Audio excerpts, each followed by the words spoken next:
A noite de Consoada cheirava a bacalhau no forno e a rabanadas douradas. Eu, Célia, ajeitei o laço do embrulho que levava nas mãos. Era pesado. Lá dentro, um presente de 300 mil euros, um colar de diamantes e um cheque para o negócio de cortiça da família do meu sogro. Um gesto tolo e grandioso, pensei depois.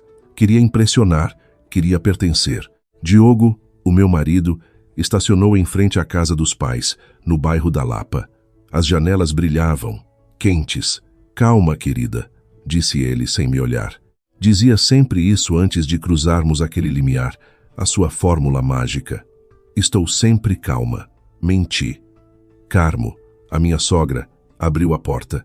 Um beijo rápido no ar, junto à minha bochecha. Os seus olhos já me analisavam. O vestido, o penteado, o embrulho. Entra, entra. Diogo, querido, o teu pai espera-te na sala com uma aguardente velha. Deixou-me no hall de entrada como se eu fosse mais um casaco. Segui o som das vozes e da louça até a sala de jantar. A mesa comprida e branca reluzia. 12 lugares, todos com o seu nome num cartão prateado. Percorri os nomes com a ponta do dedo. Afonso, Carmo, Diogo, Sofia, Javier, Teresa, os primos, os tios. O meu não estava lá. O meu estômago encolheu-se. Um erro. Tinha de ser um erro. Fiquei quieta, pregada ao chão de mármore. Carmo entrou com uma travessa de camarões. Ah, Célia, o que fazes aí parada? Ajuda-me com isto, minha querida. A palavra querida soou falsa, metálica. Carmo, na mesa não vejo o meu lugar. Ela pousou a travessa na mesa, sem pressa. Depois olhou para os talheres, os cartões, fez um gesto de leve fastio, como quem se esqueceu de comprar salsa. Oh, meu Deus, que esquecimento com tanta agitação. Não te preocupes, trazemos uma cadeira do jardim. Uma cadeira de jardim, de ferro, fria. Diogo e o pai entraram a rir. O meu marido viu a minha cara, viu a mesa. O seu sorriso congelou por um segundo. Depois, desvaneceu-se, substituído por um desconforto imediato. Passa-se alguma coisa? Perguntou Afonso, o meu sogro. Nada, nada, apressou-se a dizer Carmo. Um pequeno esquecimento. Célia, querida, traz aquela cadeira desdobrável da varanda. E Diogo, procura um jogo de talheres do dia a dia na cozinha. Os bons já estão todos postos. A mensagem era clara. Eu era do dia a dia. Um acréscimo de última hora. Espera, disse eu, e a minha voz soou estranha, tensa. Um esquecimento. Na noite de Consoada, Carmo olhou-me diretamente. Nos seus olhos não havia desculpa. Havia um desafio silencioso. As coisas acontecem, Célia. Não faças disto uma tempestade num copo de água. É só uma cadeira. Toda a família estava à porta. Agora Sofia, a minha cunhada, observava com um sorrisinho tímido. Os outros olhavam para o chão, para o teto, para qualquer sítio menos para mim. Anda, sussurrou Diogo, pegando-me no cotovelo. Não faças uma cena, depois falamos. Não faças uma cena, o seu mantra. Engoli a raiva, assenti. Fui buscar a cadeira de ferro. Era desconfortável, mais baixa que as outras. Rangia contra o chão de cada vez que me mexia. O jantar avançou. Brindes, risos. Eu era um móvel. Ninguém me dirigia a palavra diretamente. Se eu falava, o comentário perdia-se no ar sem resposta. Carmo dirigia a conversa como um general. Diogo, filho, o negócio da cortiça vai melhor, não é? Graças àquele empréstimo que conseguiste. Sim, mãe. As coisas estão a endireitar-se. Eu olhei para o Diogo. Que empréstimo? Ele não disse nada. Bebeu vinho. Esse dinheiro caiu do céu, acrescentou Afonso, olhando para o seu copo. Eu levava 300 mil euros num embrulho aos meus pés. De repente, o papel de presente pareceu-me obsceno. Chegou a sobremesa. Bolo rei, sonhos, filhoses. Carmo serviu. Para ti, Célia, uma fatia pequenina. Sei que as arquitetas como tu cuidam da figura. Eu não era modelo, era arquiteta, mas para ela eu era apenas a figura que estava ao lado do seu filho. Algo se partiu dentro de mim, um fio muito tenso. Pousei a colher. O som no prato foi seco, claro. Toda a mesa se calou. Célia? Perguntou Diogo, com voz de aviso. Levantei-me. A cadeira rangeu pela última vez. Passa-se alguma coisa, querida? Carmo fingia preocupação. Sim, disse eu. A minha voz já não tremia. Passa-se que isto não é um esquecimento, é um insulto. E já tive o suficiente. Agarrei no embrulho debaixo da mesa. Era enorme, vistoso. Coloquei-o sobre a mesa com firmeza, em frente ao prato de Carmo. Isto é para vocês, para todos. Feliz Natal. Carmo empalideceu um pouco, mas recuperou o seu sorriso frio. Ora, que dramática. Onde vais a estas horas, Célia? Senta-te. Acaba a sobremesa. Olhei para o Diogo. O seu rosto era um conflito mudo. Lealdade à mãe contra a obrigação de me seguir. A lealdade venceu. Ficou sentado. Célia, por favor, murmurou sem convicção. Essa foi a resposta de que eu precisava. A definitiva. Virei-me e caminhei em direção à porta. Os meus passos ressoavam no silêncio absoluto da sala de jantar. Isto é um ridículo. Amanhã voltarás a pedir desculpas, e espero que seja com outra atitude, ouvi Carmo dizer às minhas costas, com voz forte. Não respondi. Abri a porta da rua. O ar frio da noite de Lisboa bateu-me na cara. Era limpo, livre. Fechei a porta sem fazer barulho. As suas vozes ficaram abafadas de imediato. A rua estava vazia, silenciosa. Entrei no meu carro. O embrulho de 300 mil euros ocupava o lugar do passageiro. Não liguei o motor de imediato. Olhei para a casa iluminada. Por uma janela, vi a silhueta de Carmo, já de volta à mesa, a falar com gestos enérgicos. Os outros assentiam. Ninguém veio à janela. Ninguém correu atrás de mim. O Diogo não apareceu. Finalmente, liguei o carro, engatei a primeira e afastei-me daquela casa, daquela mesa onde nunca houve, nem haveria, um lugar para mim. O ar do meu antigo apartamento em Campo de Ourique cheirava a pó e a memórias. 2 anos desde que me mudei para a casa do Diogo, mas nunca tive coragem de vender este lugar. Um canto meu, um porto seguro. A minha mãe, com a sua sabedoria de mulher que já tinha visto tudo, dizia sempre: nunca queimes a tua última ponte, filha. Naquela noite, as suas palavras soaram a profecia. Deixei o pesado embrulho sobre a mesa de mármore do hall. O som foi surdo, definitivo. No silêncio, o toque do meu telemóvel explodiu. Diogo, vi-o vibrar sobre o mármore. 1, 2, 3 vezes. A quarta atendi. Não disse olá. Célia, onde estás? A sua voz era uma mistura de reprovação e alívio. Volta. Isto ficou muito desagradável. Desagradável? Perguntei, surpreendida com a calma da minha própria voz. O que é desagradável exatamente, Diogo? A minha fuga ou a tua família a deixar-me claro que sou uma intrusa à sua mesa? Estás a exagerar. Foi um descuido. A mãe estava sobrecarregada com o jantar. Não foi de propósito. Não foi de propósito.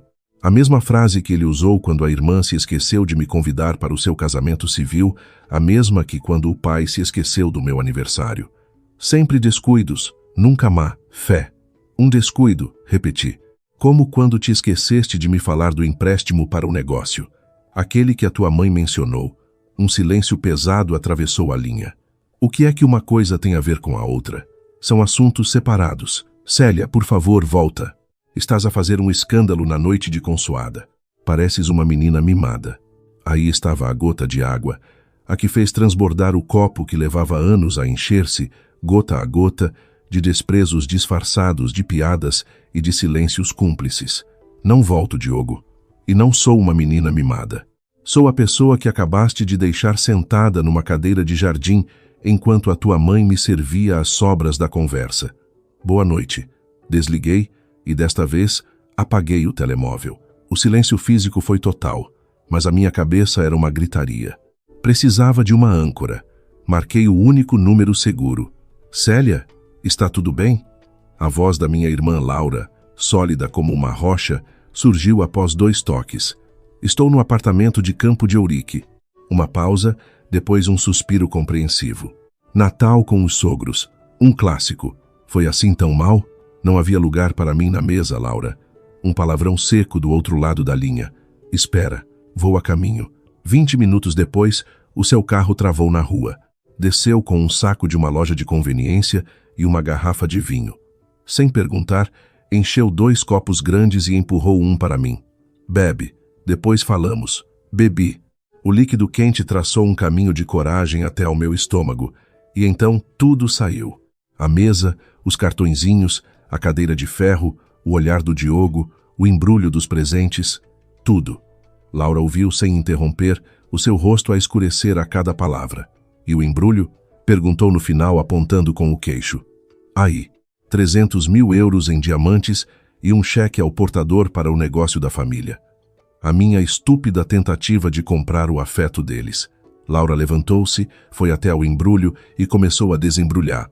Lô com fúria. O papel acetinado rasgou-se. A caixa de joias abriu-se e o colar cintilou sob a luz fria do fluorescente. Ao lado, o envelope com o cheque. Ela pegou nele. Isto não é estúpido, Célia. É uma arma. É poder. Eles sabem disso. Por isso é que te humilham, para te lembrar quem tem o poder aqui. Para que te sintas tão pequena que lhes deis isto de joelhos, a agradecer por te deixarem sentar à mesa deles. As suas palavras atingiram-me com a força do óbvio. Ela tinha razão. Tudo era uma luta de poder. Uma luta que eu estava a perder desde o dia em que disse, sim, quero. E agora, o que faço? A pergunta saiu fraca, como a de uma criança. Agora, disse a Laura, deixando o cheque sobre a mesa com um golpe seco, constróis a tua trincheira. Tens contas conjuntas com o Diogo? A corrente, a poupança para a casa, o meu salário, os meus investimentos. O meu está em contas separadas, sempre. Mas a conta conjunta tem quase todo o nosso fundo comum. Para a hipoteca, as despesas. Muda as palavras passe. Agora. E amanhã, à primeira hora, ligas ao teu gestor de conta e congelas qualquer movimento nessa conta, que não possam tirar €1 sem a tua assinatura. Achas que... Célia cortou a Laura, os seus olhos a brilhar com raiva protetora. Acorda. Falaram de um empréstimo que caiu do céu. De onde achas que ia sair o céu deles, se não do teu bolso ou do teu pai? O meu pai. Um empresário de sucesso. Outro motivo de desconfiança para a Carmo. Casaste bem o meu filho, disse-me ela uma vez, com esse apelido e essas ligações. Levantei-me como um autômato, abri o meu portátil. O ecrã iluminou o meu rosto na escuridão da sala. Entrai no home banking. O meu coração batia com força contra as costelas. A minha palavra passe, o dia do nosso casamento. Uma ironia amarga. Mudei-a. Uma combinação longa, impossível de adivinhar. Letras, números, símbolos. Confirmei. Depois, a conta poupança. O mesmo. A cada clique, um laço soltava-se. Mais um fio do cordão umbilical que me ligava àquela família era cortado. Não era libertação. Era vertigem. A vertigem de estar, pela primeira vez em anos, a decidir por mim mesma, contra todos. Feito, disse, fechando o portátil com um estalido. Laura assentiu, satisfeita. Bom, agora, o próximo passo. Tens advogado? Não, nunca precisei, pois amanhã vais precisar. Eu passo-te o contacto do meu. É um tubarão discreto. Não deixes que o Diogo se te adiante. Nestas coisas, quem dá o primeiro golpe tem vantagem. Sentei-me, de repente exausta. A adrenalina da fuga dissipava-se, deixando um cansaço até aos ossos. Achas que vai chegar a isso? A advogados? Laura olhou-me com uma pena imensa. Célia, querida, eles declararam-te guerra esta noite. A única pergunta é se vais continuar sentada na tua cadeira de jardim ou se te vais levantar e lutar. A campainha da porta soou. Aguda, intrusiva. Olhámo-nos, não era hora de visitas. Aproximei-me do intercomunicador. No ecrã a preto e branco, a figura de Diogo desfigurada olhava fixamente para a câmara. Célia, abre. Sei que estás aí. Temos de falar. Laura pôs-se ao meu lado. Abro? Perguntei num sussurro. Ela abanou a cabeça, firme. Não, não esta noite. Não nos termos dele. Ele perdeu o direito a uma explicação quando escolheu o seu lugar naquela mesa. E não era ao teu lado. A voz de Diogo ouviu-se de novo, mais desesperada. Por favor, ao menos devolve-me as chaves do carro. As tuas estão no meu bolso. Era uma desculpa tola, patética. Olhei para a Laura. A sua expressão era de ferro. Respirei fundo. Carreguei no botão do intercomunicador. Diogo, Célia. Graças a Deus. Abre, por favor. As chaves do carro podes deixar na caixa do correio, disse eu, com uma frieza que não sabia que tinha. Amanhã falamos. Não, agora. Boa noite. Soltei o botão, cortando a sua resposta a meio. No ecrã, vi-o ficar imóvel, com a cabeça baixa. Depois deu meia volta e desapareceu da imagem. Encostei-me à parede a tremer. Tinha acabado de cruzar uma linha. Não havia volta a dar. Laura pôs uma mão no meu ombro. Fizeste o que estava certo. Agora, dormir. Amanhã será um dia longo. Deitei-me na minha cama antiga, no meu quarto de outrora. As sombras eram-me familiares. O barulho da rua também. Mas eu já não era a mesma. A Célia, que tinha saído daquela casa, há horas estava morta. A que acordaria amanhã não sabia ainda quem era. Só sabia que não voltaria a sentar-se numa cadeira de ferro. Nunca mais. Lá fora, na noite de Lisboa, começou a cair uma chuva fina e fria. Lavava as ruas, limpava as culpas. Eu, enroscada debaixo dos lençóis, ouvi o seu ritmo monótono até que, por fim, o sono me venceu. O último pensamento antes de adormecer foi o brilho frio do colar de diamantes sobre a mesa de mármore, à espera. A chamada despertou a cidade. Lisboa, no dia a seguir ao Natal, amanhecia com um silêncio estranho. Eu, Célia, estava acordada há horas, a ver como a luz acinzentada de dezembro se filtrava pelas persianas do meu antigo apartamento. O som do telemóvel, ainda na mesa ao lado do colar de diamantes, fez-me saltar. Não era o Diogo, era um número privado. Deixei tocar. Ao quinto toque, parou. 1 minuto depois, a campainha da porta soou insistente, urgente. Envolvi-me no roupão. Não era a Laura. Ela teria ligado antes. Espreitei pelo olho mágico e o coração parou-me. Carmo, a minha sogra, estava ali, no patamar, impecavelmente vestida de preto, com um casaco de pele e uma expressão que não era de desculpa, mas de pura determinação. Parecia mais uma CEO do que uma sogra ofendida. Abri apenas uma fresta. O cheiro do seu perfume caro, o mesmo de sempre, atingiu-me. O que fazes aqui? Não me vais convidar a entrar? Está frio neste patamar. A sua voz era cortante, profissional. Não se desculpava por aparecer às 8 da manhã. Deixei-a entrar. Caminhou direta para a sala, os seus olhos a perscrutar o espaço. A caixa de joias aberta, a desordem, parou em frente ao colar. Não lhe tocou. Tiveste um ataque de nervos ontem à noite, Célia. Compreensível, mas infantil. Infantil? Quase me ri. A ti parecer-te-ia infantil que te sentassem numa cadeira de jardim, Carmo. A mim pareceu-me uma humilhação premeditada. Ela fez um gesto de impaciência, como se afastasse uma mosca. Exageras. Foi um erro de logística. A Sofia trouxe o novo namorado à última da hora. Tivemos de reorganizar. O teu lugar era o mais flexível. O mais flexível, por ser tua nora, ou por ser a única que não é do teu sangue, porque se supõe que és parte da família, disparou ela. E, pela primeira vez, a sua voz perdeu um pingo de controlo. E as famílias apoiam-se, não fazem cenas e vão-se embora com os presentes de Natal, deixando toda a gente numa situação embaraçosa. Aí estava o cerne da questão. Não era o lugar, era o presente, o dinheiro. Vieste pelo colar? Perguntei, apontando para ele. Ou pelo cheque? Leva-o. Não o quero. Ela não se moveu. Respirou fundo, recompondo a sua máscara. Vim para falarmos como adultas. O Diogo está destroçado. Não dorme. O negócio. A situação familiar é complicada. Ontem à noite não era o momento para mais drama. Que negócio? Cortei a seco. Que empréstimo caiu do céu, Carmo? Um véu de cautela baixou sobre os seus olhos. Sentou-se no sofá sem ser convidada, como se estivesse em sua casa. A empresa do Afonso tem dificuldades de liquidez. É temporário. O empréstimo de que falávamos é uma linha de crédito que o Diogo está a gerir. Nada que te deva preocupar. Tudo me preocupa quando o meu marido me esconde coisas. Quando toda a sua família me esconde coisas. Era por isso que me queriam ali, sentadinha e caladinha, para não assustar a galinha dos ovos de ouro. O seu rosto crispou-se. Que vulgaridade! Não sabes do que estás a falar. Então diz-me. Levantei a voz. Por que é que precisam de tanto dinheiro? O que se está a passar realmente?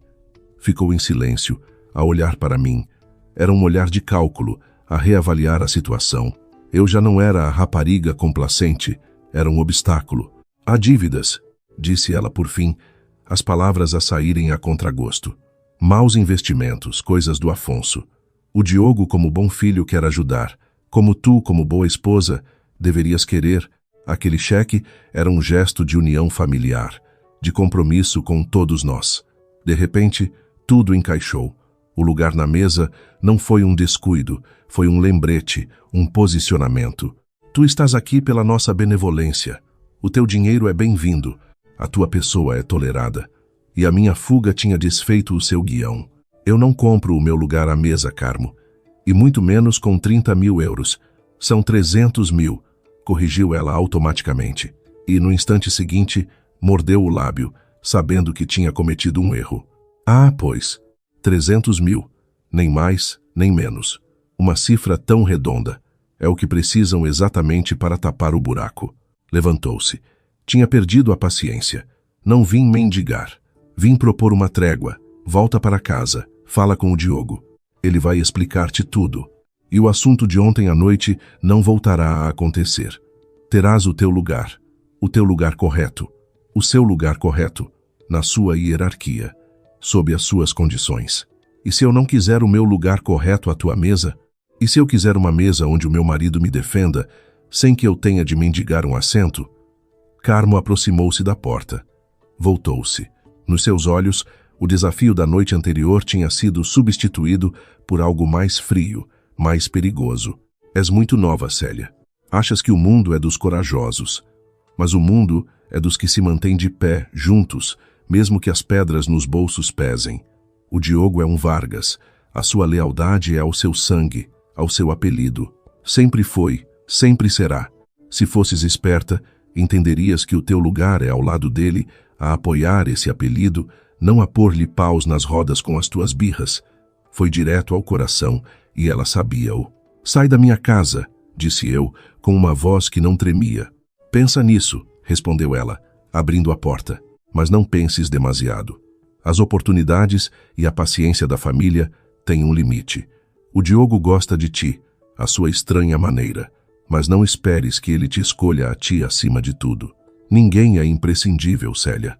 E menos ainda com a tua atitude. Saiu. Os seus saltos altos ecoaram na escada até desaparecerem. Encostei-me à porta fechada, o corpo a tremer de raiva e de algo mais profundo, mais escuro, medo.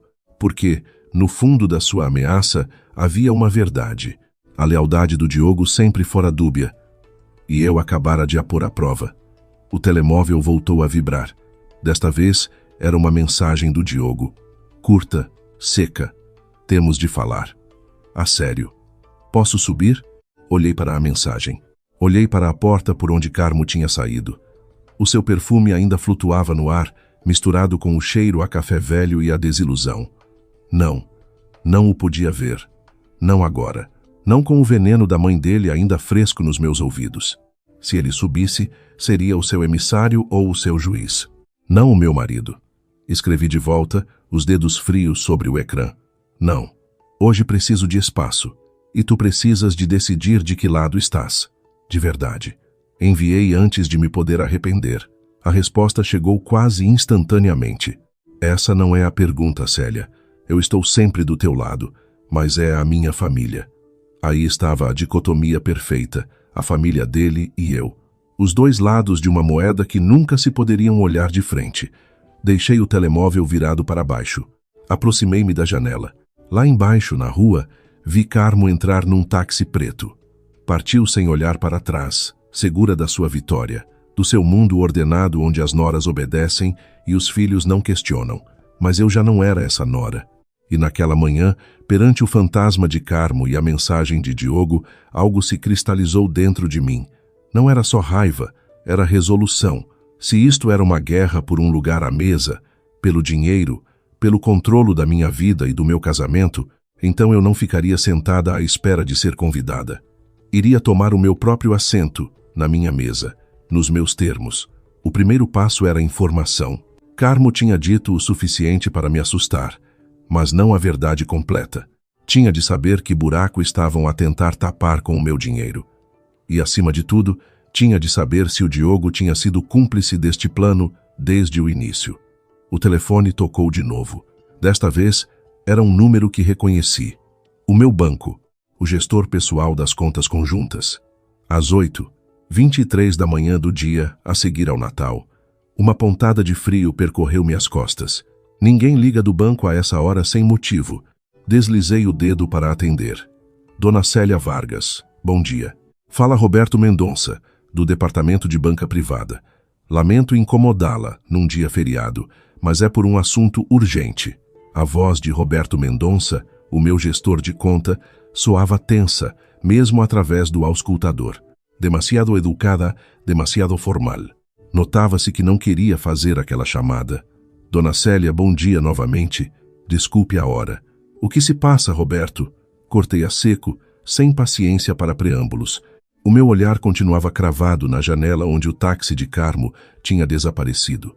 Houve uma pausa desconfortável do outro lado.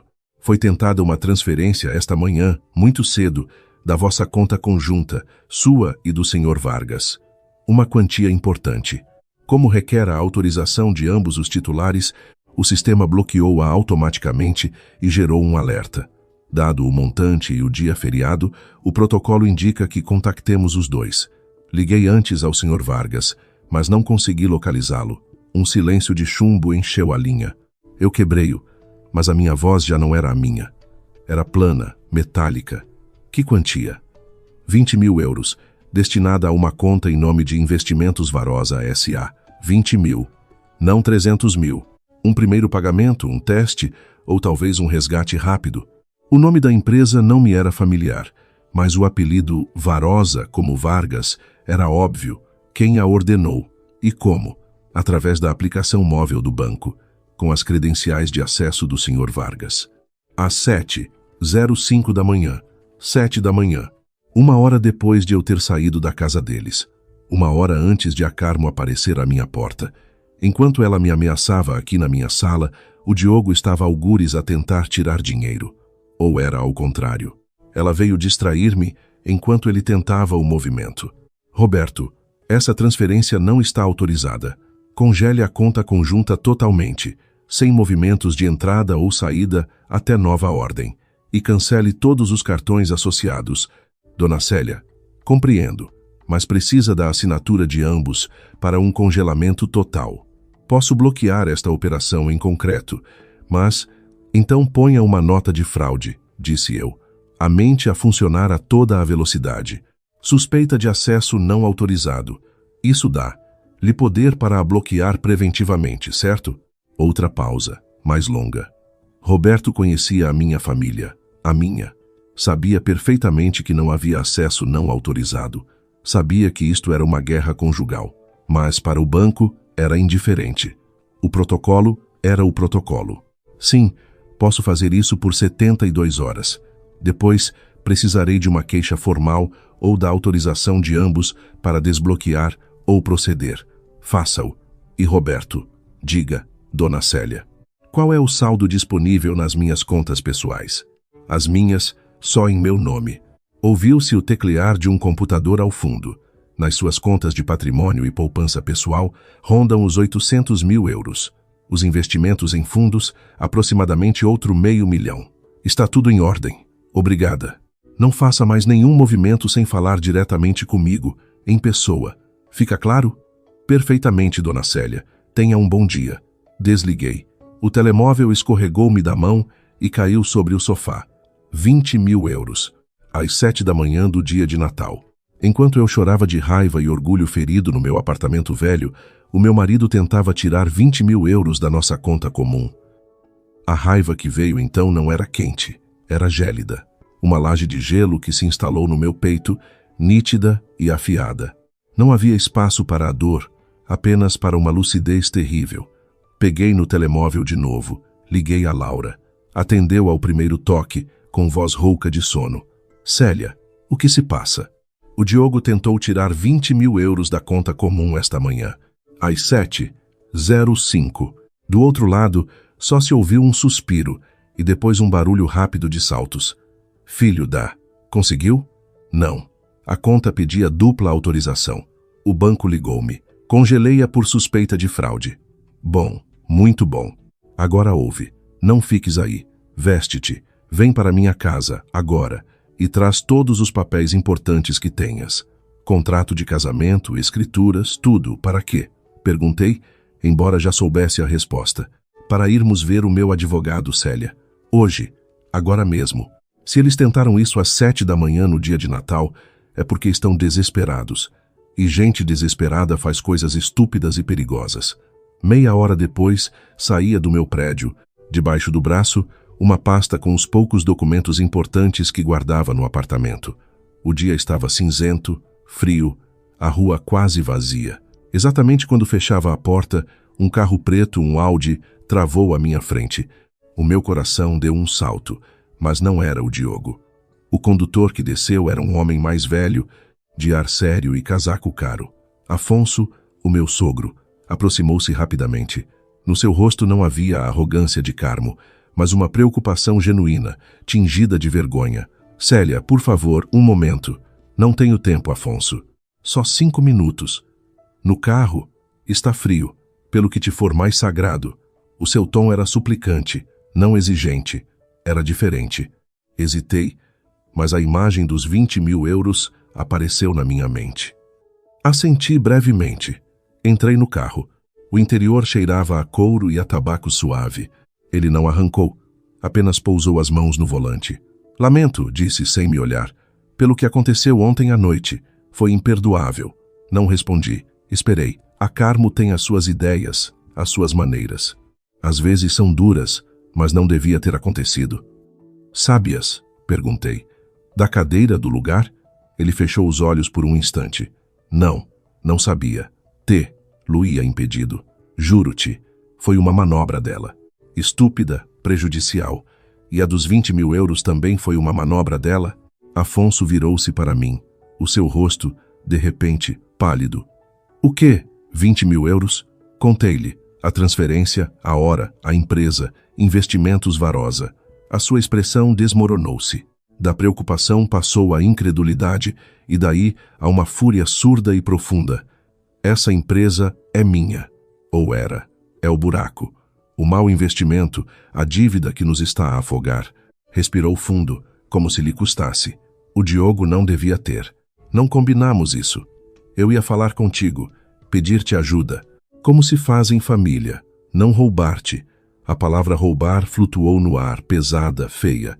Então é verdade, disse eu, mais para mim do que para ele. Há um buraco, e o meu dinheiro era para o tapar. Não como um roubo, explodiu ele, batendo no volante com a palma da mão. Como um empréstimo familiar, com juros, com garantias. Íamos devolver-te. O Diogo está desesperado, Célia. Vê-nos a afundar e não sabe o que fazer. Mas isto não é a maneira. Qual é a maneira, Afonso? Perguntei e notei como a minha voz tremia, finalmente. Humilhar-me na noite de consoada para que me sinta tão pouca coisa que solte o dinheiro sem reclamar e depois, enquanto a mãe dele me ameaça, ele tenta tirá-lo às escondidas? É essa a maneira da vossa família? Ele não soube o que responder. Baixou a cabeça. Peço-te perdão, como homem, como chefe desta família desastrosa, mas, por favor, fala com o Diogo. Uvo, não destruas o vosso casamento por nossa culpa, por minha culpa. Pela primeira vez, senti pena dele. Não de Carmo. Afonso sempre fora um homem fraco, dominado pela mulher. Orgulhoso, mas sem caráter. O seu império estava a ruir e o seu filho tinha tentado roubar a mulher para o salvar. Já é tarde, Afonso. O casamento que eu pensava ter já se destruiu. Foram vocês que o destruíram, ou ele, ou todos juntos. Agora, se me dás licença, tenho de ir. Abri a porta do carro. Espera, gritou ele. Onde vais? Virei-me, já no passeio.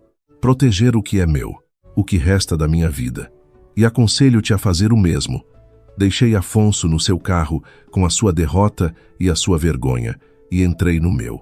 Conduzi até ao bairro de Salamanca, até ao portal discreto, onde a Laura já me esperava, a transbordar de fúria protetora. Sem falar, subimos ao sótão remodelado que albergava o escritório de Damião Rocha. Oh, doutor!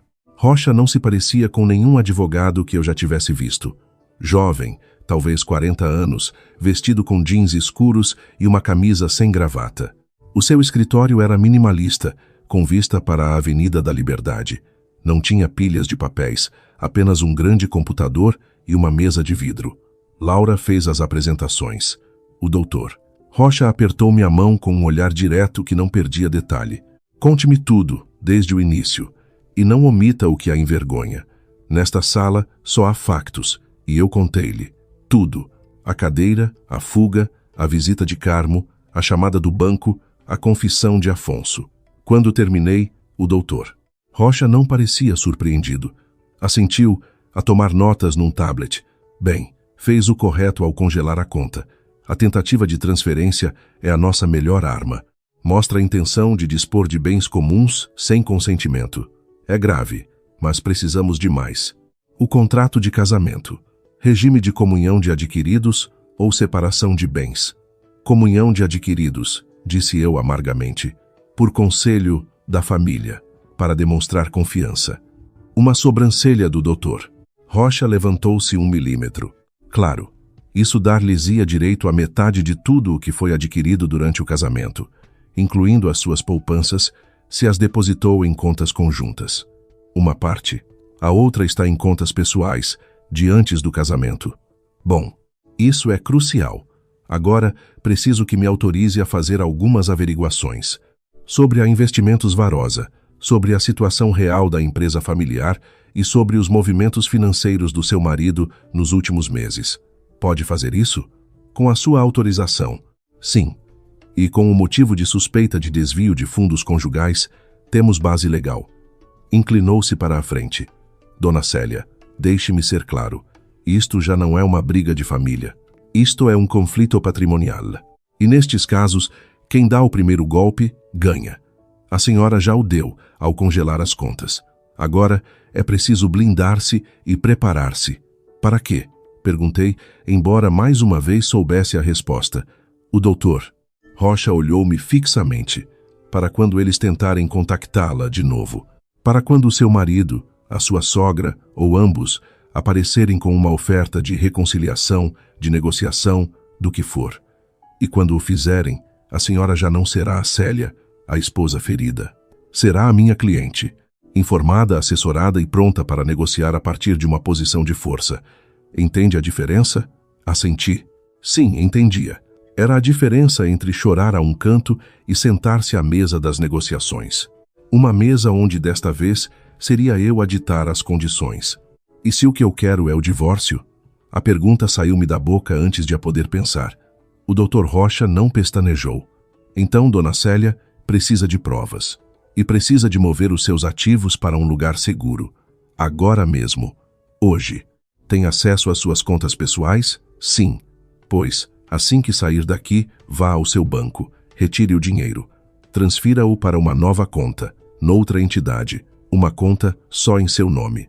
E não o diga a ninguém, nem a sua irmã. Olhou para Laura. Com todo o respeito. Laura assentiu, séria. Acha que eles tentariam algo mais? Perguntei quase num sussurro. O doutor Rocha recostou-se na sua cadeira. Pessoas com dívidas e com medo são imprevisíveis. A sua sogra parece ser uma mulher habituada a controlar tudo, e a senhora escapou-lhe das mãos. Adicione a pressão econômica. Sim, acho que vão tentar algo mais, mas não deixe que isso a assuste. Deixe o medo para mim. A senhora só tem de fazer exatamente o que eu lhe disser. Assinei os papéis de autorização. A minha mão mal tremia. Quando saímos do escritório, 1 hora depois, sentia-me diferente. Vazia por dentro, mas coberta por uma couraça nova, fria e dura. Eu ia para a guerra e pela primeira vez tinha um general. Descemos em silêncio no elevador. Ao sair para a rua, a Laura pegou-me no braço. Estás bem? Não, respondi. E era a verdade mais absoluta. Mas vou ficar. O meu telemóvel vibrou. Uma mensagem de Diogo. Mais longa desta vez. Célia. Falei com os meus pais. O que aconteceu esta manhã foi um erro monumental, um pânico estúpido. Eu explico-te. Por favor, tira o bloqueio das contas. Precisamos de pagar salários. As pessoas dependem de nós. Não é só por nós. Fala comigo. Deixa-me ver-te. Mostrei a Laura. Ela leu e revirou os olhos. Salários. Clássico. Jogam a carta da responsabilidade para com os pobres empregados. Não caias nessa. Olhei para a mensagem. Para a súplica, para a manipulação, O Dr. Rocha tinha razão. Já não era o meu marido. Era a outra parte. Respirei fundo e pela primeira vez em 24 horas, senti que o chão debaixo dos meus pés era firme. Era o meu chão e ninguém me ia tirar dele. Escrevi uma única palavra em resposta. Não. Depois, apaguei a mensagem, entrei no meu carro e dirigi-me ao banco. Tinha uma guerra para ganhar. O balcão do banco cheirava a produtos de limpeza e a dinheiro velho. Assinei os últimos papéis, autorizando a transferência dos meus fundos para uma nova conta numa entidade diferente. Um gesto simples, um corte do cordão umbilical financeiro. O gestor, um homem jovem e eficiente, nem sequer pestanejou. No seu mundo, isto acontecia todos os dias. Dona Célia, está tudo pronto. Os fundos estarão disponíveis na nova conta em 24 a 48 horas. Entretanto, a conta de origem fica bloqueada a qualquer movimento, tal como solicitou. Assenti. Eu não era a Dona Célia Vargas. Não o seria por muito mais tempo. Saí para a rua, a pasta do doutor Rocha debaixo do braço, sentindo o peso frio do telemóvel no bolso. Tinha 3 chamadas perdidas do Diogo e 5 mensagens, cada vez mais desesperadas. Não as tinha lido, não conseguia. Precisava de me ancorar à minha nova realidade, dura e fria como o mármore do banco, antes de enfrentar a sua voz. Entrei no meu carro, mas não me dirigi ao apartamento de Campo de Ourique. Senti uma necessidade física, visceral, de ir à minha casa, a que partilhava com ele. Recolher o que era meu, enfrentar os fantasmas no seu território. O trânsito estava leve. O dia a seguir ao Natal. Lisboa era uma cidade adormecida, com ressaca de bolo rei e discussões familiares.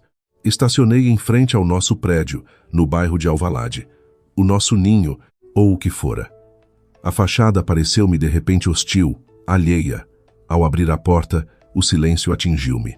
Um silêncio espesso, carregado de tudo o que não fora dito. Cheirava a ele, a sua colônia, a café daquela manhã, a tristeza rançosa de uma discussão que nunca chegou a acontecer. Deixei a pasta e a mala na consola e então vi, sobre a mesa da sala de jantar, onde normalmente havia um vaso com flores frescas, estava uma pilha de papéis desordenados. Os meus papéis, a pasta azul onde guardava os documentos importantes da minha vida antes do casamento, escrituras de uma pequena loja que herdei da minha avó, os certificados dos meus investimentos iniciais, o testamento antigo do meu avô e, crucialmente, a cópia do nosso contrato de casamento e os papéis da constituição do regime de comunhão de adquiridos. Aproximei-me, o coração a bater com força no pescoço.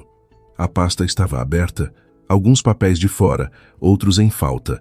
Remexi com mãos que começavam a tremer. Faltava a cópia autenticada do contrato de casamento. Faltavam os relatórios de avaliação da loja. Faltavam vários extratos bancários antigos. Um barulho vindo do quarto fez-me virar sobre os calcanhares. Diogo estava à porta do corredor. Parecia destroçado. Olhos encovados, barba de 2 dias, a mesma camisola de ontem. Olhou-me como se eu fosse um fantasma, ou ele o fosse. Célia. A sua voz era um fio rouco. O que fizeste com os meus papéis, Diogo? Não houve cumprimento. Não houve preâmbulos. Apenas aquela pergunta, lançada como uma faca ao espaço que nos separava. Ele pestanejou, desconcertado, como se a pergunta não fizesse sentido. Depois, olhou para a mesa. O quê? Nada. Estive a procurar. A procurar o quê? Avancei um passo, a minha voz a subir de tom. A procurar o quê, Diogo? Os papéis que provam que a minha loja está em meu nome desde antes de nos casarmos? O contrato que estabelece o regime de comunhão de adquiridos que tanto te convinha? O quê, Diogo? Diz-me. Não grites, disparou ele, e um brilho da sua antiga autoridade assomou aos seus olhos. Chegas aqui depois de desaparecer, de bloquear as contas, de nos afundar, e perguntas-me por uns malditos papéis? Bloqueei as contas porque tentaste roubar 20.000 euros delas às 7 da manhã, gritei eu, e a raiva contida durante horas explodiu como um geyser. O teu pai contou-me, veio procurar-me. Contou-me das vossas dívidas da vossa empresa O seu rosto descompôs-se. Primeiro surpresa, depois pânico e, finalmente, uma raiva igual à minha. Falaste com o meu pai? E o que é que ele foi falar contigo? Essa empresa é a nossa ruína. a ruína da minha família. E tu, com as tuas poupanças aí, tranquila, podias ajudar-nos e recusas-te. Ajudar-vos? Soltei uma gargalhada amarga e estridente. Como? Sentada numa cadeira de jardim enquanto a tua mãe me cospe fel e tu me roubas às escondidas? Isso não é ajuda, Diogo. É um assalto. É humilhação. Ninguém te queria humilhar, rugiu ele dando um murro na porta. Foi um erro, um maldito erro da minha mãe. Ela só queria. Interrompeu-se, mordendo a língua, e nos seus olhos vi o pânico de quem disse demasiado. Ela só queria o quê, Diogo? Perguntei, baixando a voz a um perigoso sussurro. Acaba a frase. Ele respirou fundo, afundando o rosto nas mãos. Quando falou de novo, a sua voz estava quebrada, derrotada. Queria pôr-te à prova. Dizia que eras muito soberba, que te achavas acima da família por causa do dinheiro do teu pai, da tua carreira, que precisavas de descer um degrau para te lembrares que és parte desta família, que o teu lugar é decidido por nós. O ar gelou-se-me nos pulmões. Não fora um erro, não fora um descuido, fora um teste, um exame cruel e calculado para ver o quanto eu estava disposta a aguentar, e eu tinha chumbado, da maneira mais espetacular. Então, a cadeira de jardim era o meu exame final, disse eu, e a minha voz soou estranhamente calma. E tu, Diogo, o que achavas deste exame? Estavas de acordo? Sentaste-te à mesa, olhaste para a minha cadeira de ferro e pensaste, sim, é assim que se trata a minha mulher? Não, gritou ele, e desta vez as lágrimas assomaram aos seus olhos. Eu não queria, eu disse-lhe, discuti com ela, mas é a minha mãe, Célia, e a situação com o dinheiro, com a pressão. Ela disse que, se tu aguentasses isto sem protestar, eras de confiança, que então poderíamos pedir-te o empréstimo, que estarias do nosso lado. Cada palavra era um prego no caixão. Ouvi-o, distante, como se estivesse a acontecer a outra pessoa. Então, era tudo um teatro, uma armadilha. O jantar, a cadeira, tudo para ver se a rica Betinha do teu marido era suficientemente submissa para largar a massa. E o roubo desta manhã também fazia parte do teste, para ver se eu reparava? Não foi um roubo, insistiu ele, mas sem convicção. Eu ia depositar depois. Era uma ponte para os salários. Teria-tu dito, mas não disseste. Tentaste às escondidas. Depois de a tua mãe vir ameaçar-me, estavam a trabalhar em equipa? Ela pela frente, tu por trás? Ele não respondeu. O seu silêncio foi a confirmação mais estrondosa. Onde estão os meus papéis, Diogo? Voltei a perguntar. Cansada, de repente, infinitamente cansada. Preciso deles, murmurou ele sem me olhar. Para o empréstimo, o banco pede todas as garantias. Os teus bens, os nossos, tudo. Sem isso, não nos dão nada. E sem liquidez, a empresa vai à falência em 15 dias. O meu pai afunda-se, a minha mãe, tudo. E por isso os escondeste, para me forçar, para os usares sem a minha permissão. Não os escondi, gritou ele, mas o seu olhar fugiu para o quarto. Então, entendi. Não os tinha escondido. Tinha-os separado. Precisava deles à mão, prontos para apresentar, para usar o meu patrimônio como aval, falsificando a minha assinatura, se necessário. O desespero tem aquele cheiro acre, a medo e a traição. Caminhei direta para o quarto. Ele tentou bloquear-me. Célia, por favor, ouve-me. Podemos resolver isto. Eu devolvo-te tudo, com juros, juro, mas não nos deixes cair agora. Afastei-o com um empurrão. Não foi forte, mas ele cedeu, surpreendido pela minha violência. Abri a gaveta da sua mesa de cabeceira. Ali, debaixo de umas revistas, estavam os meus papéis, amarrotados, como se os tivesse manuseado com ansiedade. Peguei neles, abracei-os contra o peito como se fossem uma criança. Acabou, Diogo. Ele ficou imóvel, pálido. O quê? Acabou. O casamento, a farsa, tudo. Amanhã, o meu advogado iniciará os trâmites da separação e depois o divórcio. Não. O seu grito foi dilacerante. Não podes. É por causa do dinheiro. É só dinheiro. Eu amo-te a ti. Pela primeira vez em toda a conversa, também eu desatei a chorar. As lágrimas ardentes escorreram-me pelo rosto, salgadas e amargas. Essa é a pior parte, Diogo. Eu sei que talvez haja uma parte de ti que gosta de mim, mas não é suficiente. Nunca foi. A tua família, o teu apelido, as tuas dívidas estiveram sempre primeiro. Eu fui sempre a segunda. A acessória, a que punha o dinheiro e ficava de boca calada. Isso não é verdade. É a única verdade, Diogo. Gritei, secando as lágrimas com fúria. Olha para ti. Escondeste os papéis da tua mulher. Tentaste roubar. Lá. Deixaste que a tua mãe me humilhasse como uma criada. Que raio de amor é esse? Ele abriu a boca, mas não saiu nenhum som. Apenas um arquejo seco, de sufoco. Os seus ombros curvaram-se. Todo o ar pareceu sair dele. E o que é que eu faço agora? Perguntou, num sussurro quebrado. Sem ti, com a família destruída e a empresa na ruína. A sua pergunta, carregada de um egoísmo monumental, foi a última pá de cal. Nem na sua derrota pensava em mim. Pensava nele, na sua ruína. Isso, Diogo, disse eu, pegando na minha pasta e nos meus papéis, já não é problema meu. Caminhei para a porta. Desta vez, não me seguia nenhum grito. Apenas um silêncio denso, quebrado pela sua respiração entrecortada. Vais-te embora assim? Murmurou ele, sem levantar o olhar do chão. Parei no umbral, sem me virar. Sim, assim, com a cadeira de jardim que me atribuíste e com o meu lugar, que nunca foi aqui. Fechei a porta da nossa casa, da sua casa, com um clique suave e definitivo. No elevador, encostei-me à parede, a tremer. Não era de tristeza, era de algo parecido com febre. A febre de ter extirpado de um só golpe algo que me envenenava há anos. Na rua, a luz do dia fez-me semicerrar os olhos. Guardei os papéis no porta-luvas do carro, com cuidado. Eram o meu escudo. Agora, a minha prova. Antes de arrancar, enviei uma mensagem a Damião Rocha. O meu tubarão. Encontrei os papéis. Ele tinha-os. Confirmado. O jantar foi um teste premeditado da mãe dele para ver a minha submissão antes de pedirem o dinheiro. Falamos. A resposta chegou em segundos. Bem, não volte a essa casa sem testemunhas. Guarde os papéis em lugar seguro. Amanhã, à primeira hora, no meu escritório. Temos muito que falar. Arranquei com o carro. No espelho retrovisor, vi a fachada da minha antiga vida afastar-se, a tornar-se pequena até desaparecer numa esquina. Não olhei para trás. Não havia nada para ver. Apenas um palco vazio, onde eu tinha estado a representar um papel que nunca fora meu. Agora o guião seria escrito por mim. O dia 28 de dezembro amanheceu com um sol pálido e enganador. Para alguns, o dia das mentiras. A ironia não me escapou.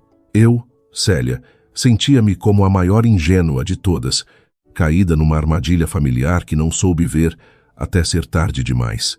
A Laura insistiu para que eu saísse. Não podes passar o dia fechada entre quatro paredes, a remexer em papéis e a remoer, vais enlouquecer. Vamos dar uma volta, apanhar ar, nem que seja por 1 hora. Acabei por ceder. Precisava de comprar coisas básicas. Leite, café, produtos de limpeza para o pó que cobria tudo no meu velho apartamento. Fomos ao mercado de Campo de Ourique. Era um formigueiro de gente a abastecer-se para a passagem de ano. A agitação normal, alheia ao meu drama, era quase um consolo. Enquanto a Laura fazia fila na peixaria, eu fiquei a olhar, sem ver, para as bancas de fruta brilhante. O aroma a café acabado de fazer e a presunto envolveu-me, mas não me reconfortou. Apenas me lembrou de jantares passados, de celebrações falsas. De repente, a multidão pareceu-me asfixiante. Preciso de ar, disse a Laura, apontando para a saída. Volto já, não te afastes. Saí para a rua Coelho da Rocha. A luz do sol de inverno era fraca, mas direta. Encostei-me à parede, a respirar fundo. Foi então que a ouvi. Uma voz feminina, quente e com um toque de hesitação. Célia? Célia Vargas? Virei-me. À minha frente, uma mulher de uns 60 e poucos anos, elegantemente vestida com um casaco de lã cor de vinho e um lenço de seda, olhava-me com curiosidade e uma ponta de preocupação. O seu rosto era-me vagamente familiar, mas não conseguia situá-lo. Simsu-e. Desculpe, conhecemo-nos. A mulher sorriu, mas era um sorriso triste. Não me admira que não te lembres. Há anos, no casamento do Diogo e da Marta Ribeiro, uma cerimônia íntima, no jardim da casa dos Ribeiro. Eu sou a Isabel. Isabel Ribeiro, tia da Marta. O nome caiu-me em cima como um tijolo. Marta Ribeiro, a ex do Diogo. O seu grande amor de juventude, segundo ele me contara uma vez, de passagem, com um encolher de ombros. Foi há uma vida, algo intenso, mas impossível. A minha mãe nunca a aprovou, nunca quis aprofundar. Agora, de repente, tinha à minha frente uma testemunha daquela impossibilidade. Ah, sim, claro, um prazer, murmurei automaticamente, estendendo a mão. A Isabel apertou-a com força. Os seus olhos inteligentes e amáveis perscrutaram-me. O prazer é meu, querida. Embora, importas-te que te diga que tens muito mau aspecto? Pareces de rastos. A sua franqueza desarmou-me. Não era a falsa compaixão de Carmo, era algo mais autêntico. Foram umas festas complicadas, admiti, sem conseguir disfarçar completamente. Com a família Vargas, disse ela. E não era uma pergunta, era uma afirmação carregada de significado. Baixou a voz. Ouve, eu ia tomar um café. Fazes-me companhia? A esta hora, a Versailles estará tranquila. Não era uma boa ideia falar com uma desconhecida ligada ao passado do meu marido. Mas algo no olhar de Isabel, uma mistura de bondade e de conhecimento, atraiu-me. Assenti. A pastelaria Versailles estava, de facto, quase vazia. O cheiro à madeira encerada e a café de sempre envolveu-me. Sentámo-nos numa mesa ao fundo. Ela pediu um café cheio. Eu um chá. O silêncio, uma vez servidas as bebidas, foi desconfortável.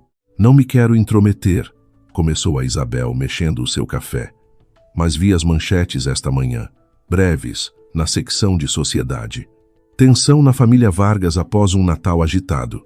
Não diziam nomes, mas eu conheço a Carmo e sei como ela funciona. Um arrepio percorreu minhas costas. Manchetes. Na imprensa. O Dr. Rocha não me tinha dito nada. Talvez não fosse suficientemente relevante. Ou talvez ele estivesse a trabalhar para que não o fosse. O que dizem? Perguntei, tentando que a minha voz não soasse demasiado interessada. Bobagens. Que houve um incidente no jantar de consoada, que a nora, ou seja, tu, saiu ofendida, que há rumores de problemas econômicos, o costume, mas vi a tua cara e sei ler nas entrelinhas. Não foi um simples incidente, pois não? Olhei para ela. Podia confiar nela? O que sabia ela? De que lado estava? Decidi lançar um isco. Houve um problema com os lugares na mesa. Não havia um para mim. Isabel pousou a colher. Um brilho de reconhecimento e de algo mais duro cintilou nos seus olhos. Uma cadeira de jardim, talvez? Fora da mesa principal? O mundo parou. O barulho do café desapareceu. Apenas o bater do meu coração, forte nos ouvidos. Como? Como sabe? Ela suspirou, um som longo e cheio de cansaço. Porque a minha sobrinha Marta aconteceu exatamente o mesmo. Há 8 anos, no jantar de consoada em casa dos Vargas. A Carmo disse que se tinha esquecido de contar com o novo namorado da filha, filho de uns amigos. Puseram-lhe uma cadeira desdobrável, daquelas de ferro, no fundo da mesa, junto à porta da cozinha, como a criada. Não conseguia respirar. A história era idêntica, um decalque, e o que fez a Marta? O que tu, suponho. Levantou-se e foi-se embora. Embora ela não tenha levado nenhum presente caro, levou apenas a sua dignidade. E o Diogo, naquela noite, teve um ataque de orgulho e seguiu-a. Foi a única vez que enfrentou a mãe por causa dela. A única. Isabel bebeu um gole de café. No final, não serviu de nada. A Carmo encarregou-se de afundar a relação. Sementes de dúvida aqui. Um comentário sobre a família da Marta ali. No fim, o Diogo cedeu. Acabaram. A minha sobrinha foi para o Porto. Demorou anos a recuperar. As peças do puzzle começavam a encaixar de forma sinistra. Não era pessoal, não era sobre mim, era um padrão, um ritual de iniciação ou, melhor dizendo, de subjugação que a Carmo impunha às mulheres que entravam na sua família. É a maneira dela de marcar território, disse a Isabel, como se lesse o meu pensamento. De dizer, aqui mando eu. O teu lugar dou-te eu e posso tirá-lo. É uma mulher que cresceu a não ser ninguém, Célia. De uma família pobre de uma aldeia no Alentejo. Casou com o Afonso pelo apelido e pelo negócio dele, e dedicou a vida a subir e a proteger essa ascensão com unhas e dentes. Qualquer ameaça ao seu poder, ela esmaga. E uma nora com caráter, com dinheiro próprio, com independência. É a maior ameaça. Mas o Diogo, consegui dizer. Ele disse-me que o da cadeira foi um teste para ver se eu era de confiança antes de me pedirem dinheiro. Isabel soltou uma gargalhada amarga, sem humor. Ah, então agora também há dinheiro envolvido. Isso é novo. Com a Marta não havia, era só controlo. Mas faz sentido, com os Vargas em apuros. Inclinou-se para a frente, baixando ainda mais a voz. Olha, vou dizer-te claramente, porque acho que precisas de ouvir. A empresa do Afonso, a Cortiças Vargas, filhos, anda mal há anos. Muito mal. O Afonso não é um homem de negócios, é um homem de clube, de aparências. O Diogo tem tentado levá-la para a frente, mas a dívida é enorme. Há rumores de que até hipotecaram a casa de família até ao pescoço. A confissão de Afonso no carro adquiria agora uma dimensão mais tenebrosa. Não era um percalço, era um abismo. E por que é que me está a contar tudo isto? Perguntei, desconfiada. Por fim, não me conhece. Por 2 razões, disse ela, com uma sinceridade brutal. A primeira, porque vi como olhaste para o Diogo no casamento dele com a Marta, com admiração, com amor, e vi como ela o olhava a ele. E no final, ele destroçou-a por causa da mãe. E irrita-me que a história se repita. Fez uma pausa, a escolher as palavras. A segunda, porque odeio a Carmo Vargas com toda a minha alma. O que ela fez à minha família, ao meu irmão, com as suas murmurações e as suas mentiras, não o desejo a ninguém. E se puder meter um pau na roda da sua carroça perfeita, fá-lo-ei com gosto. As suas palavras eram veneno, mas um veneno que eu suspeitava ser um antídoto para mim. O que devo fazer? A pergunta saiu sozinha, fraca, como a de uma menina perdida. Isabel recostou-se na cadeira, a estudar-me. Isso não tu posso dizer, mas dou-te um conselho. Não subestimes a Carmo. Para ela, isto é uma guerra. E numa guerra, vale tudo. O da cadeira foi apenas o primeiro disparo. Haverá mais. E o Diogo? O Diogo é o soldado dela. Por muito que goste ou tenha gostado de ti, ela é a general dele. Essa é a tragédia dos homens fracos. Escolhem sempre o caminho mais fácil. E o caminho mais fácil é sempre o da mãe. Pagou a conta antes que eu pudesse reagir. Levantou-se e vestiu o casaco. Se precisares de alguma coisa, ou se quiseres apenas falar com alguém que viu isto de fora, deixou um cartão de visita sobre a mesa. Era galerista. Tinha uma galeria na rua de São Bento. Não digas a ninguém que me viste, especialmente a ninguém daquela família. Saiu, deixando-me com um chá frio e a cabeça a andar à roda como um peão. Tudo encaixava. O padrão, o desespero econômico, o controlo de Carmo. Eu não era mais do que a última peça num jogo perverso e muito antigo. Ao sair para a rua, o sol tinha se escondido. A Laura esperava-me, impaciente, com 2 sacos de compras. Onde estavas? Liguei-te 1000 vezes. Desculpa. Encontrei uma conhecida. No carro, de volta à casa, contei-lhe tudo. A história da Marta, o da cadeira idêntica, os rumores sobre as dívidas, o aviso sobre a Carmo. A Laura conduziu em silêncio por alguns minutos. Célia, disse ela, por fim, isto é pior do que pensávamos. Não é só um marido e uma sogra bruxa. É uma estrutura, uma dinâmica familiar tóxica de manual. O Diogo não é só um cobarde, é um prisioneiro. E eu era a presa, concluí, olhando pela janela. A presa com dinheiro. Exato, mas agora a presa tem dentes e um bom advogado. Ao chegar ao meu portal, parei. Havia um carro estacionado mesmo em frente, um Mercedes cinzento que não reconheci, mas a figura que saiu dele, envolta num casaco comprido, gelou-me o sangue. Não era o Diogo nem a Carmo, era a Sofia, a minha cunhada, a irmã do Diogo, a que me tinha observado com um sorrisinho no jantar. Aproximou-se. O seu rosto, normalmente zombeteiro, estava sério, pálido. Célia, temos de falar. É sobre o Diogo. A Sofia parecia um fantasma de si mesma. A rapariga zombeteira e segura que eu recordava tinha desaparecido, substituída por uma mulher assustada, com olheiras profundas e as mãos a tremer ligeiramente à volta de um maço de cigarros por abrir. Não posso falar aqui, disse ela com a voz rouca. Posso subir só um momento? Por favor. A Laura e eu trocamos um olhar. Desconfiança total. Mas o desespero nos olhos da Sofia era genuíno. Assenti brevemente. 10 minutos. Subimos em silêncio. No apartamento, a Sofia ficou de pé, sem tirar o casaco, a olhar em redor como se o lugar lhe metesse medo.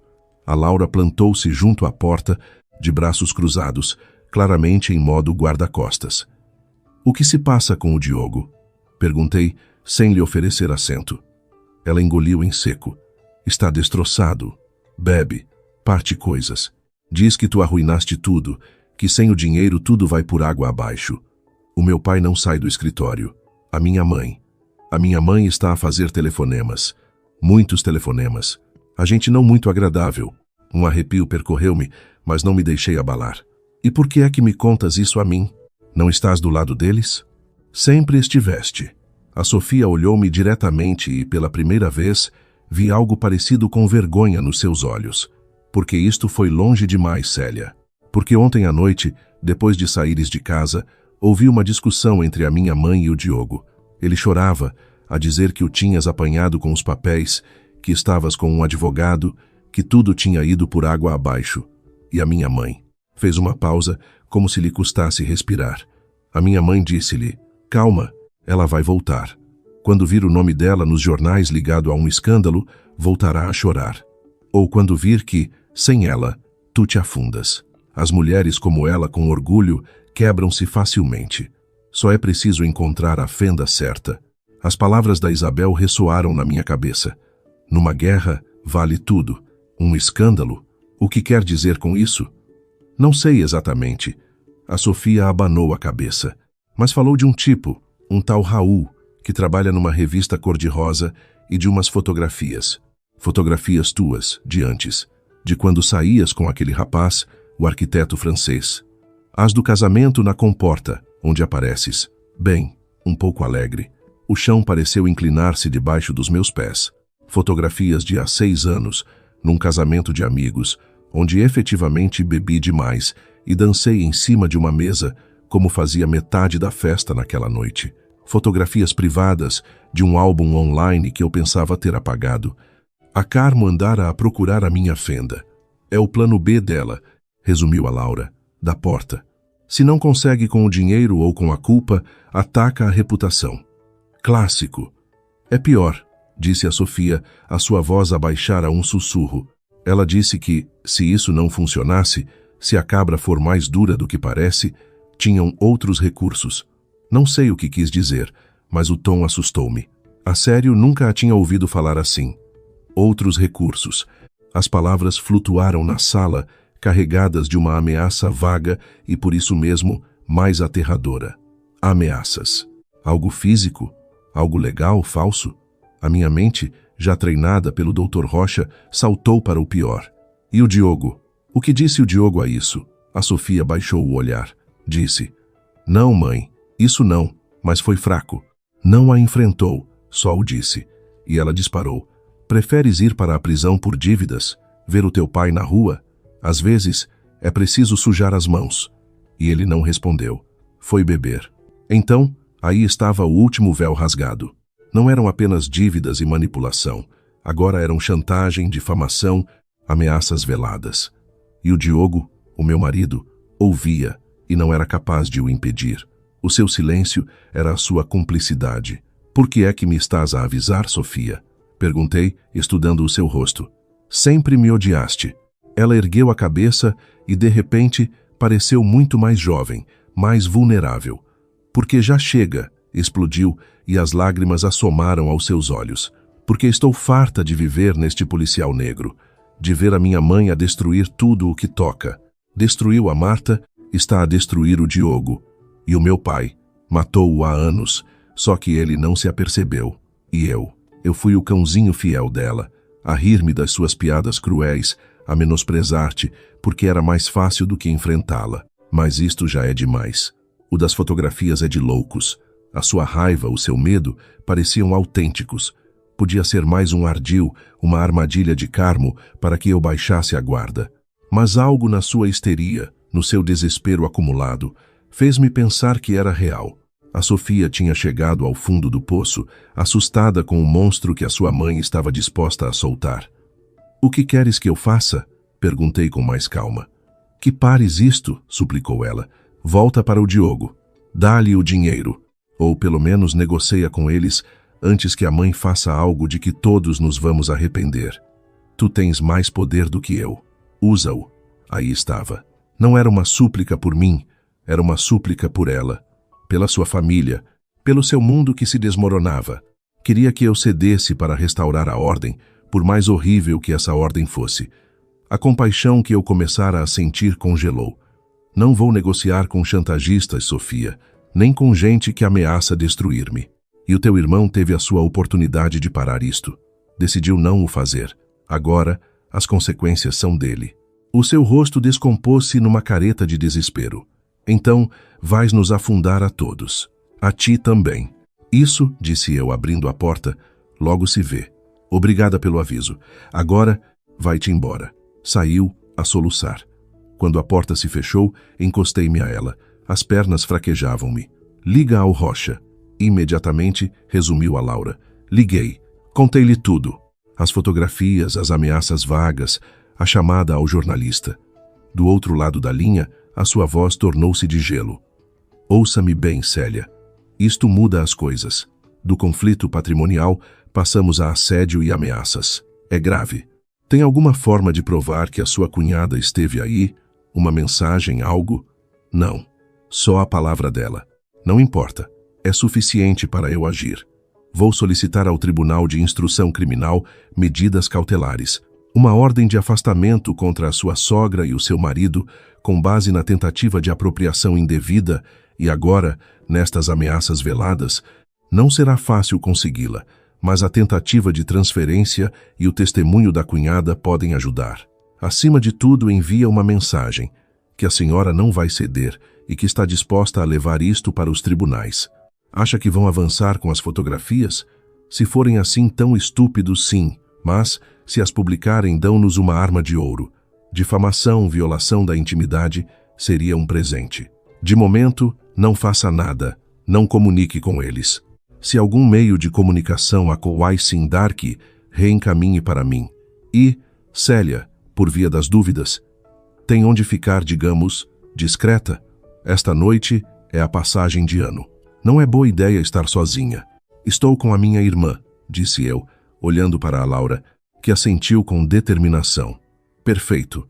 Vou pôr em marcha o pedido de medidas. Feliz passagem de ano. Ou o que for. Desliguei. Era a noite de 31 de dezembro, a noite em que, segundo a tradição, tudo se devia renovar, purgar com 12 passas e novas resoluções. No meu caso, a resolução era clara: sobreviver. Passei a tarde com a Laura em sua casa, com as persianas corridas, como se esperássemos um cerco.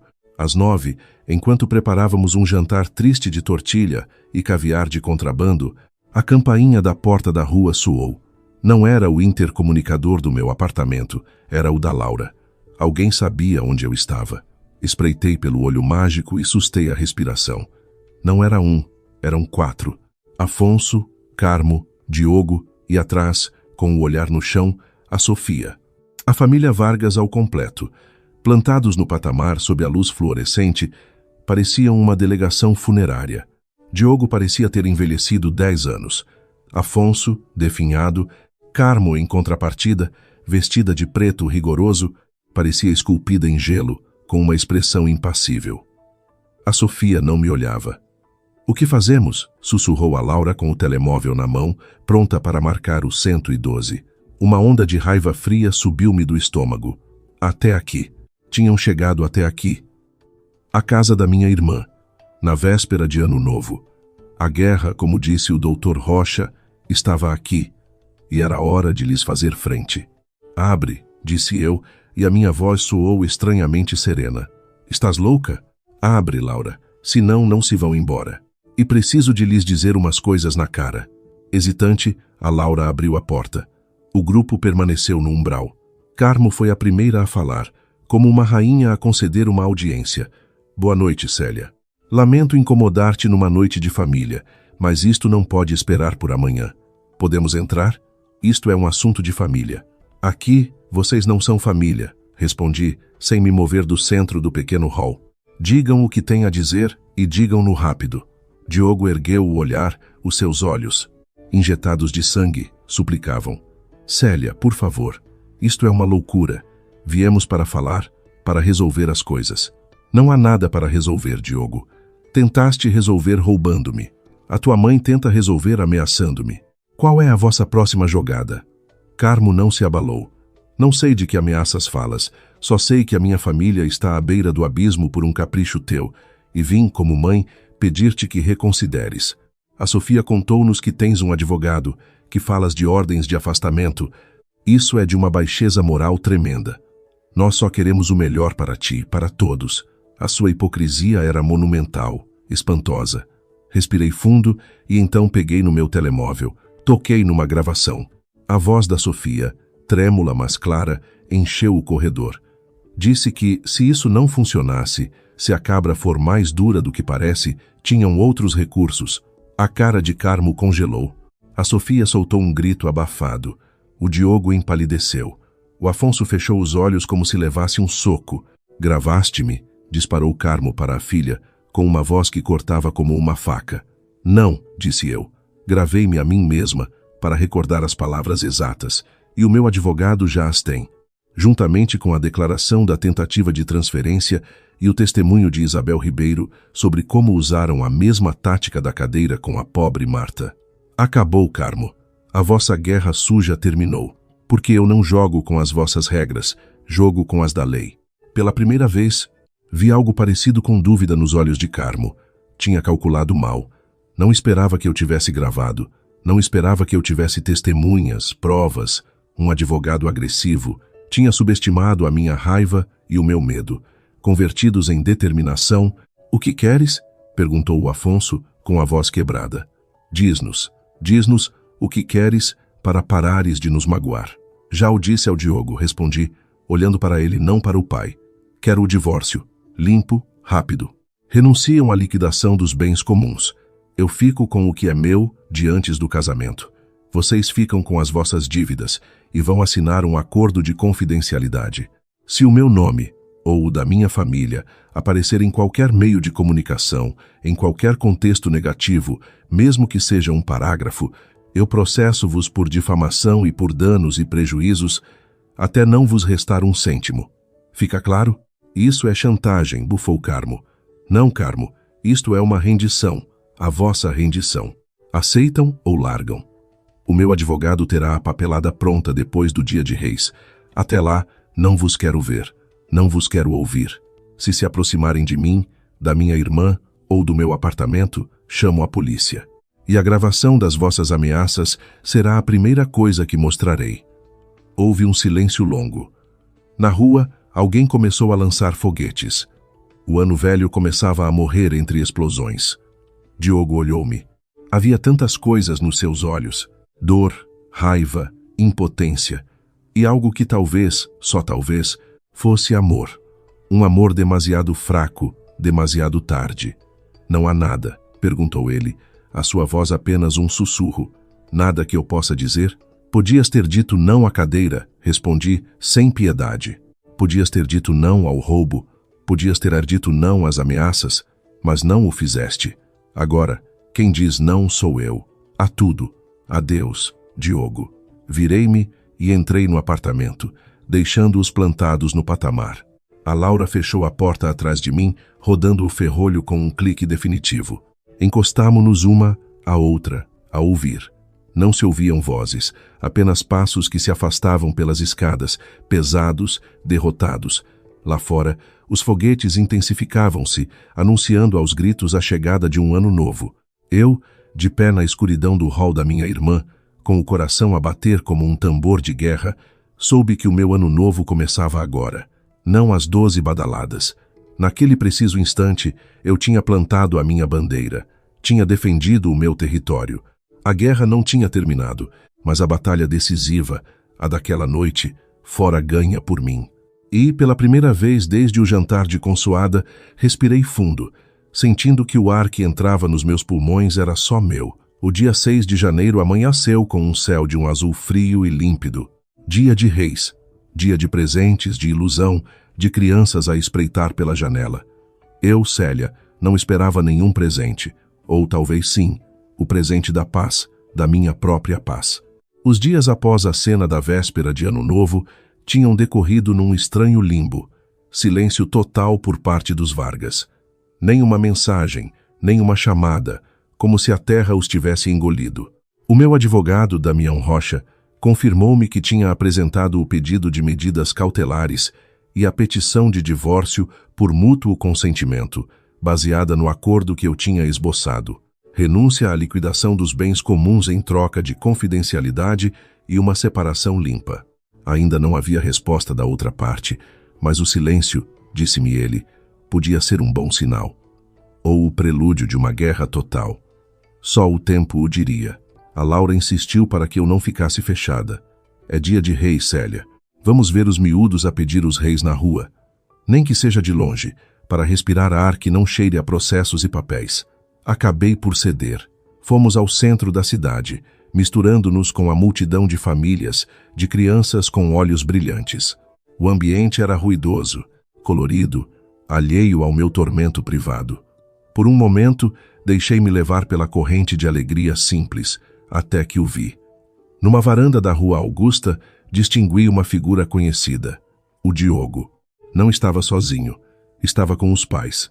Os três de pé, a observar o movimento da rua lá de cima, pareciam um retrato de família perfeito. O Afonso com uma expressão ausente, a Carmo com um sorriso rígido dirigido a um vizinho, e o Diogo parecia um sonâmbulo. O seu olhar vagueava pela multidão sem ver nada, até que, por um qualquer acaso, se fixou no ponto exato onde eu estava. Os nossos olhares cruzaram-se através da multidão, da música e dos rebuçados que voavam.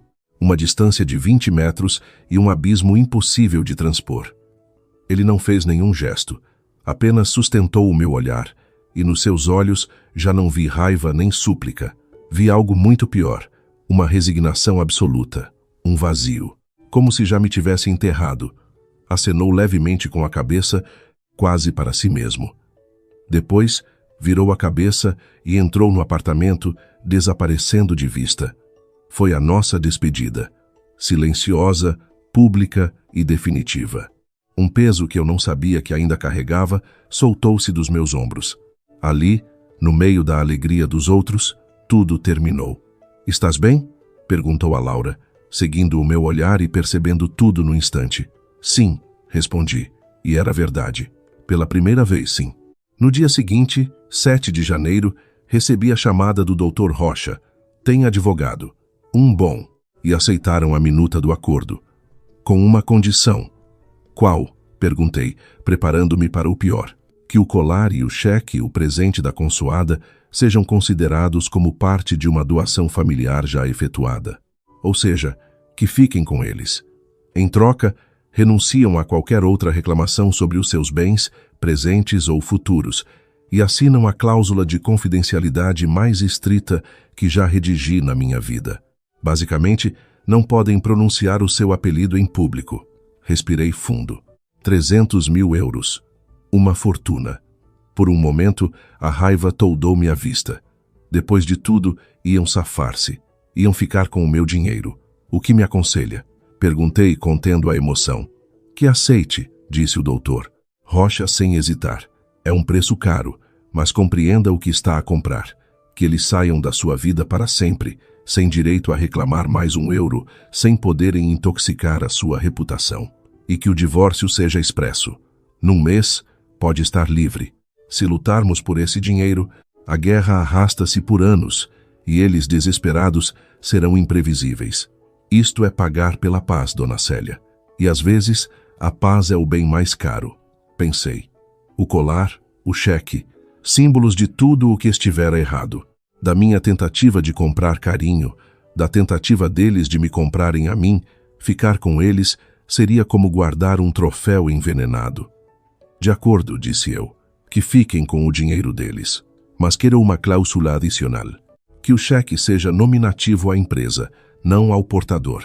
E que o colar, eles o vendam, não o guardem." Quero ver o dinheiro entrar no buraco negro deles. Quero saber que foi para isso e não para um presente da Carmo a si mesma. O doutor Rocha soltou uma risada breve, admirada. Farei com que o ponham. Isso obriga-os a declarar essa receita. Brilhante. Envio-lhe o documento final para assinar. Desliguei. Não senti alívio. Senti um cansaço enorme, mas limpo, como depois de uma longa e suja operação. A ferida ainda estava ali, aberta, mas já não podia gangrenar. Estava cauterizada. Nessa tarde, fui ao meu banco, a nova conta. Fiz uma transferência. Liguei a Laura. Há quanto tempo é que a tua amiga Lola dirige aquele centro de acolhimento para mulheres? O Centro Mátria? Há uns 10 anos. Por quê? Acabei de lhes doar 50 mil euros. Anonimamente. 50 mil? Célia, de onde? Do que me teria custado o divórcio se tivesse lutado por cada cêntimo. É mais útil lá. É um presente de reis diferente. Não podia doar os 300 mil, mas podia doar esta parte. Converter o veneno em remédio, nem que fosse um pouco. A assinatura do acordo foi 4 dias depois, no escritório do Dr. Rocha. Não vi o Diogo. Assinaram em separado. Eu fui com a Laura. Assinei o meu nome com uma caligrafia firme que não reconhecia. Quando saí, o ar de Lisboa, frio e seco, pareceu-me o ar da liberdade. Poucas horas depois, recebi uma mensagem de um número desconhecido. Dizia apenas, obrigado e desculpa. Nunca fui corajoso o suficiente. Espero que encontres alguém que seja. Li uma vez. Depois, apaguei. Não havia espaço na minha nova vida para os seus remorsos. Eram dele, que ficasse com eles. Naquela noite, no meu apartamento, fiz as malas. Não muitas. Roupa confortável, a pasta com os papéis importantes, o portátil. Liguei a Laura. Vou-me embora por umas semanas. Para Marrakech. Faz sol. Preciso de sol. E o trabalho? Perguntou ela, sem tentar dissuadir-me. Falei com o meu chefe. Meditação e teletrabalho, disse ele. Acho que teve pena de mim, ou medo. Vais ficar bem, afirmou ela. E era uma ordem, não um desejo. Eu sei. Antes de sair para o aeroporto, parei em frente à mesa da sala. Ali continuava, na sua caixa aberta, o colar de diamantes. Tinha-o recuperado. O Dr. Rocha incluiu-o no acordo. Sendo um presente dirigido especificamente a mim, segundo a fatura, não entrava na doação familiar. A Carmo deve ter cuspido sapos e lagartos, mas o seu advogado, pragmático, tê-la, aconselhado a ceder. Era a única coisa que me restava do seu plano perfeito. Peguei nele. Pesava. Brilhava de uma forma fria, artificial. Não era um adorno. Era uma prova, um troféu, uma lápide. Não era para mim. Nunca fora. Não o guardei. Deixei-o sobre a mesa, ao lado das chaves do apartamento para a Laura. Enviei-lhe uma mensagem. O colar. Faz o que quiseres. Vende-o, doa-o, deita-o fora. Já não é assunto meu. Fechei a porta do meu velho apartamento, da minha velha vida, sem olhar para trás. No táxi, a caminho da Portela, observei Lisboa passar pela janela. A cidade que fora testemunha do meu amor, da minha ilusão, da minha estúpida fé, e depois da minha humilhação e do meu renascimento. Não senti ódio, apenas uma imensa distância. O avião descolou rumo a sul, em direção ao sol e ao calor. Enquanto subíamos, atravessando as nuvens, olhei pela janela. A cidade tornava-se pequena, um mosaico de luzes minúsculas. Lá embaixo, ficava uma casa com uma mesa de 13 lugares, uma cadeira de ferro vazia, um colar de diamantes sobre uma mesa de mármore, um homem quebrado, uma mulher que aprendeu, da pior maneira, que o seu lugar não se mendiga. Constrói-se. E eu, Célia, sem apelido de mais ninguém, acomodei-me no assento do avião. Era confortável, era meu. Tinha sido eu a pagá-lo. E para onde quer que eu fosse, nunca mais me sentaria numa cadeira que não fosse a minha. Epílogo. O terraço do Riad cheirava a jasmim e a terra úmida. Marrakech em janeiro era suave durante o dia, fria à noite. Eu, Célia, ajeitei o chale sobre os ombros e olhei para as luzes da Medina a piscar na escuridão. Na minha mão, um copo de chá de menta fumegava. Na mesa, um portátil aberto mostrava as plantas de um projeto, a remodelação de uma antiga escola no bairro da Graça, em Lisboa. O meu projeto, o meu novo ateliê, com uma sócia, dava os seus primeiros passos. O telemóvel tocou. Não era um número conhecido, mas tinha o indicativo de Portugal. Hesitei um segundo antes de atender. A vida sem sobressaltos era um hábito que eu ainda estava a aprender. Estou, Célia, é a Isabel. Isabel Ribeiro. Espero não incomodar. A sua voz, quente e firme, transportou-me de imediato para aquele café no dia das mentiras, há quase um ano. A revelação, o medo, o primeiro vislumbre de que eu não estava louca. Isabel. Não, de todo. É uma surpresa. Como está? Viva, o que não é pouco. E ligo por quê? Bem, porque me encontrei com uma conhecida comum há uns dias, a Carmo Vargas. O nome já não me dava um soco no estômago, apenas uma pontada distante, como a memória de um osso que um dia se partiu e já soldou. Imagino que não tenha sido um encontro agradável. No lançamento de um livro, ela andava por lá a tentar fingir que nada se passava. Aproximou-se de mim. Pensei que seria para me mandar alguma indireta, mas não. A Isabel fez uma pausa dramática. Perguntou por ti. Pousei o copo de chá sobre a mesa. Isso sim não esperava. Por mim, sim. De uma maneira muito estranha, muito dela. Disse, sabe alguma coisa daquela rapariga? Sem dizer o teu nome, claro. Eu disse que não. Então, ela olhou-me com aqueles olhos de gelo e disse, pois, se a vir, diga-lhe que a cadeira de jardim, no fim, vendemo-la numa feira por 20 euros. E foi-se embora. Permaneci em silêncio a tentar decifrar a mensagem. Era um último desprezo? Um reconhecimento dissimulado? Ou simplesmente a Carmo a ser a Carmo, incapaz de fechar um capítulo sem deixar uma punhalada de despedida? Que patética, disse eu por fim, sem emoção. Foi o que pensei, mas achei justo que soubesses. Fecha o círculo, de forma poética. A cadeira foi-se. Tu foste-te. Eles ficaram com o dinheiro e os fantasmas deles. A propósito, o rumor diz que a empresa sobreviveu. A arrastar-se, mas sobreviveu. Injetaram capital, de repente, há uns meses. Algo sobre um investimento inesperado de um sócio silencioso. Os 300 mil euros do meu presente tinham cumprido a sua função. Taparam o buraco, salvaram o barco da família. Em troca do filho, da dignidade, da paz deles. Uma troca justa, pensei, sem amargura. Cada um com o seu. Obrigada por me dizer, Isabel. A sério. De nada, querida. Ah, e soube do centro de acolhimento. Daquela grande doação anônima que receberam no ano passado. Um gesto muito bonito. Nunca soube como ela se apercebeu, mas não me importei. Assumi que no seu mundo, as boas ações, tal como as más, deixam um rasto. Foi necessário. Bem, Isabel, tenho de desligar. Um beijo forte. Igualmente, Célia. E aproveita o bom tempo. Nota-se na tua voz que estás bem. É a única coisa que importa. Desliguei. As suas palavras flutuaram no ar quente do terraço. Nota-se na tua voz que estás bem. Era verdade. Eu estava bem. Não feliz, talvez ainda não. Mas em paz. Inteira. O meu telemóvel vibrou de novo. Desta vez, com uma notificação. Um e-mail de Damião Rocha. Assunto. Documentos finais. Divórcio 1234 sobre 56, 78. Abril. Era conciso. Profissional. Em anexo, sentença de divórcio transitada em julgado, proferida hoje e notificada a ambas as partes. O processo está concluído. Fica V.ESA, definitivamente livre. Com os melhores cumprimentos, Damião Rocha. Abaixo, um ficheiro PDF. Descarreguei-o. Passei as páginas no ecrã sem ler os tecnicismos. Procurei apenas o importante e ali, no final, estava o selo e a assinatura do juiz. Declaro dissolvido o vínculo matrimonial entre. Fechei o portátil. Não chorei, não sorri, respirei, fundo, como quem emerge à superfície depois de muito tempo debaixo de água.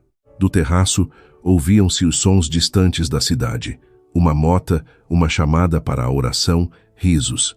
A vida, alheia e fervilhante, seguia o seu curso. E eu, pela primeira vez em muito tempo, fazia parte dela sem usar um disfarce, sem carregar um peso que não era meu. No dia seguinte, voei de regresso a Lisboa. Não para o meu velho apartamento em Campo de Ourique, que tinha vendido, mas para um apartamento novo, luminoso, num bairro que tinha escolhido apenas por gosto, não por conveniência. As paredes estavam vazias, os armários meio cheios, era uma tela em branco, e desta vez eu não tinha pressa de a pintar.